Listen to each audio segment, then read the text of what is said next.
On va parler de guerre aujourd'hui parce que notre société a un peu de misère à regarder en face la problématique. Tu sais, au Canada en ce moment, fort probablement qu'il y a des tonnes d'espions qui se promènent, puis c'est une passoire, puis ça semble être correct pour la plupart du monde parce que, comme j'en ai parlé dans d'autres capsules, la pensée unique woke, là, c'est comme pas de frontières, tout le monde est gentil, puis whatever, c'est naïf. C'est un manque de réalisme. Tu sais, moi, j'adore le Japon. J'y ai été cet été avec mon gars. Mais durant la Deuxième Guerre mondiale, tous les Japonais ont été mis en prison parce qu'on ne sait pas si c'est des espions. Mais penses-tu que si la Russie nous envahit demain matin, on va faire quelque chose du genre? On va attendre des mois avant de poser la moindre petite action parce qu'on va vouloir cumuler des preuves pour être hors de tout doute. Si tu regardes, mettons, Radio-Canada en ce moment, tu vas sur YouTube puis tu regardes Radio-Canada, qu'est-ce qui parle de la bande de Gaza, c'est comme si uniquement Israël était problématique dans l'histoire.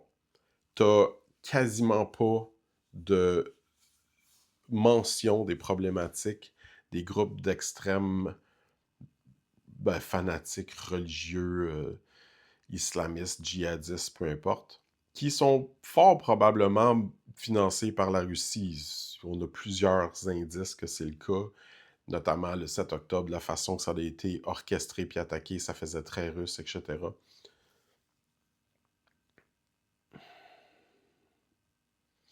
On a de la misère à comprendre l'enjeu. Et donc, je vais vous donner une analogie de ce que je viens de dire. Mes deux grands-pères ont fait la Deuxième Guerre mondiale, puis un de ceux-là était le lieutenant du premier bataillon de parachutistes canadiens, qui sont un peu comme des forces spéciales, faisaient des missions très précises. Et puis, à la fin de la guerre, il était réputé pour ne pas faire de prisonniers.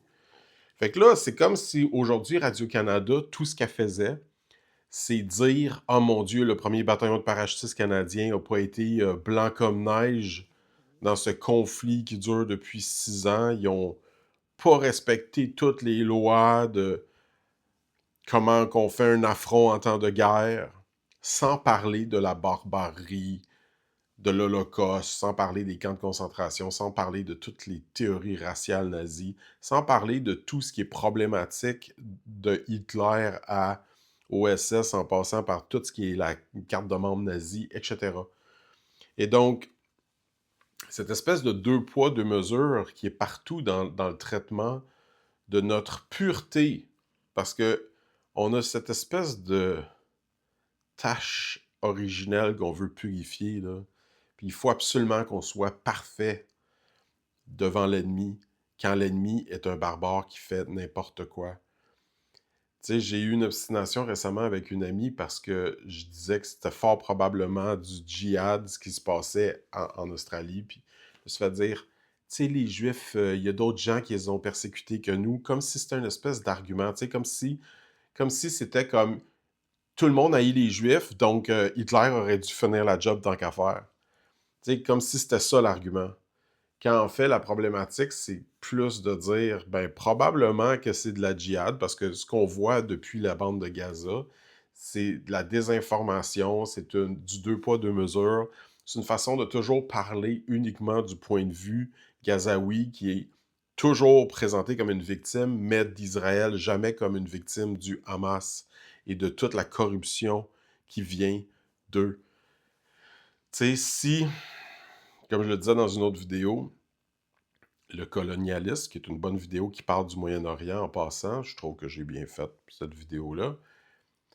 Si Hitler allait se cacher dans des hôpitaux, des écoles, est-ce qu'on aurait arrêté de le chasser? Pourquoi, quand le Hamas se cache dans un réseau souterrain qui débouche sur des zones comme les écoles et les hôpitaux, donc autrement dit, il utilise comme des boucliers humains les enfants puis les malades, pourquoi que c'est de la faute à Israël, ça? Pourquoi c'est pas le Hamas? Pourquoi que toute la désinformation qui est... la Russie se cache même plus de faire des attaques virtuelles avec tous les réseaux, tu sais, toutes les sortes d'attaques hackers que tu peux imaginer. La Russie tente de les faire sur à peu près toutes dans nos systèmes. Sur ton compte en ce moment, sur ton gouvernement, sur tout ce qui te concerne, la Russie essaye de le hacker, C'est un acte clair d'agression. Il se promène n'importe où dans le Nord canadien. Encore une fois, une passoire. Puis on peut plus, comment dire, avoir de nuances parce que, tu sais, si, mettons, j'ai le malheur d'être d'accord avec Trump que le Canada devrait arrêter d'être dépendant des États-Unis dans sa position militaire, puis prendre sa place par rapport à la Russie qui, elle, empiète constamment, ben là, tout à coup, je serais un MAGA, un ci, un ça, quand je le suis pas du tout. Mais c'est parce qu'on peut plus penser en nuances, parce que c'est manichéen, comme je l'ai expliqué dans ma vidéo sur le wokisme, comment il est en train de créer une société de plus en plus manichéenne où toute nuance est impossible. Et la guerre, c'est plein de nuances. Il n'y a personne qui veut ces horreurs-là. Il n'y a personne qui est comme Hey, je trouve ça cool ce que les nazis font, je vais aller les battre pour le fun. Non, tu les bats, tu t'en vas contre le nazisme, tu risques ta vie, tu fais un grand sacrifice pour aller faire front à ces gens-là parce que c'est dégueulasse. Pareil comme une femme qui se ferait violer sur un trottoir en face de toi, tu pourrais risquer de faire face à quelqu'un qui a un couteau en allant intervenir parce que ça n'a pas de bon sens ce que ce gars-là est en train de faire. Et ce genre de risque-là, ce genre de courage-là, ça fait longtemps qu'on tarde à le faire. Patton, dès la fin de la deuxième, disait qu'il fallait tout de suite s'occuper du problème russe.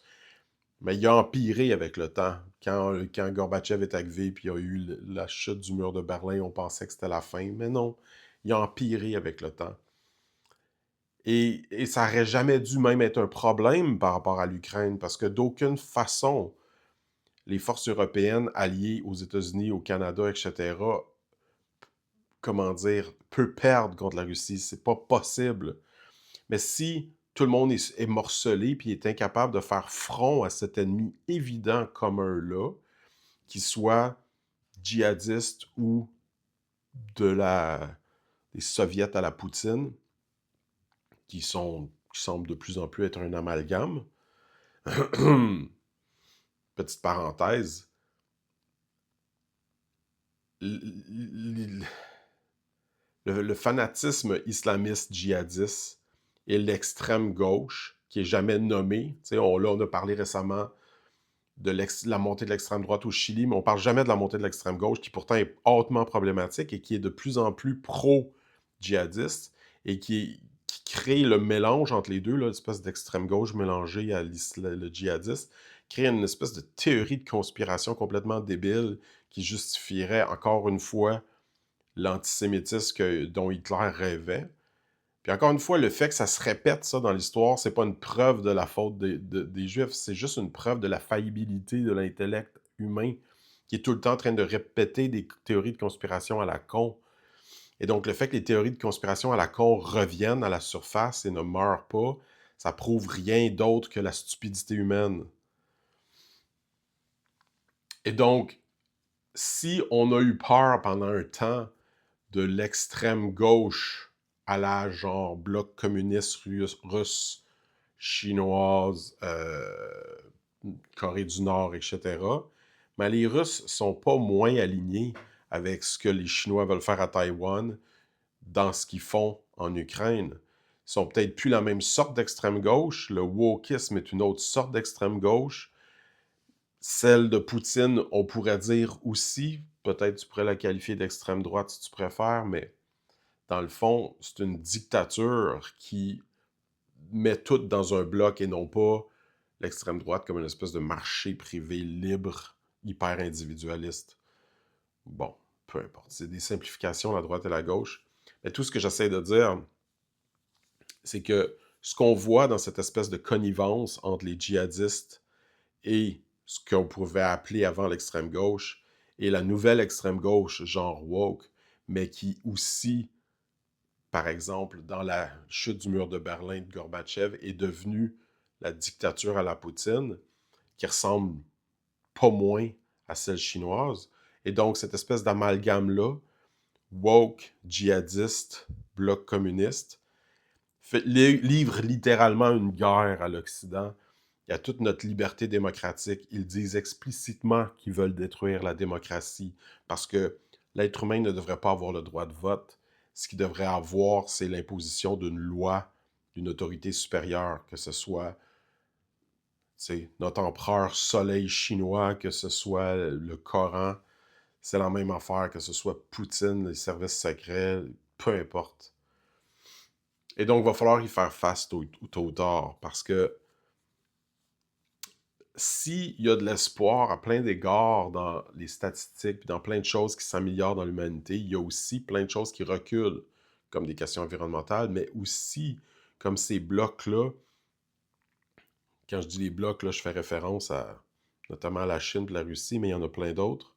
L'Inde est de plus en plus inquiétante, et qui veulent finalement éradiquer tout ce qui n'est pas comme eux et prendre une expansion territoriale comme dans les vieilles guerres. Si on ne fait pas face à la réalité de cette chose-là, puis qu'on ne s'unit pas devant la menace, ils vont nous avoir un par un. Un peu comme Hitler a quasiment réussi en Deuxième Guerre mondiale. Tu sais, une des raisons pour laquelle Hitler a attaqué la Pologne avant la France, c'est qu'il se disait, si j'attaque la France, les Polonais vont m'attaquer. Mais si j'attaque les Polonais, la France ne va pas m'attaquer. Et c'est un peu ça que Poutine fait en ce moment. En attaquant l'Ukraine, il sait que l'Europe ne réagira pas parce que c'est pas exactement dans leur cours. Quand ils devraient réagir comme si c'était exactement dans leur cours. Et donc, tant aussi longtemps qu'on pense que c'est dans la cour du voisin, on va avoir cette problématique-là. Il va falloir faire face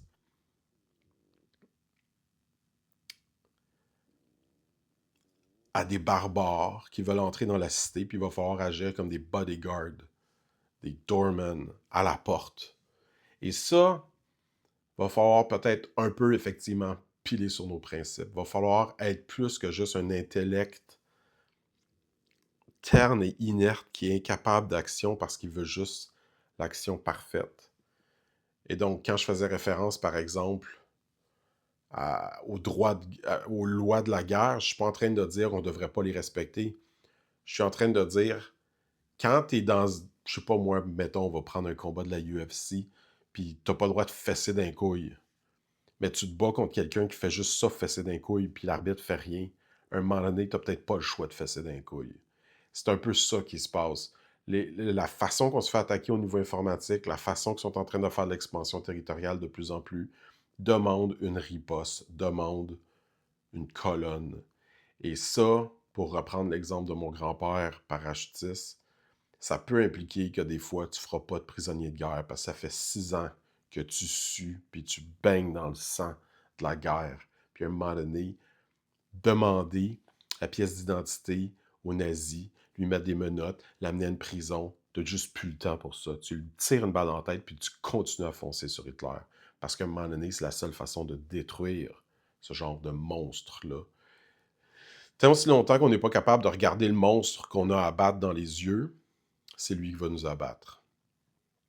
Anyway, je pourrais en parler longtemps.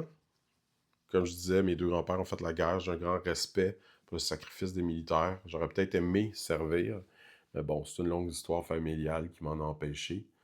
J'ai fait une promesse, mais au final, c'est pas moi en tant qu'individu qui compte là-dedans, évidemment.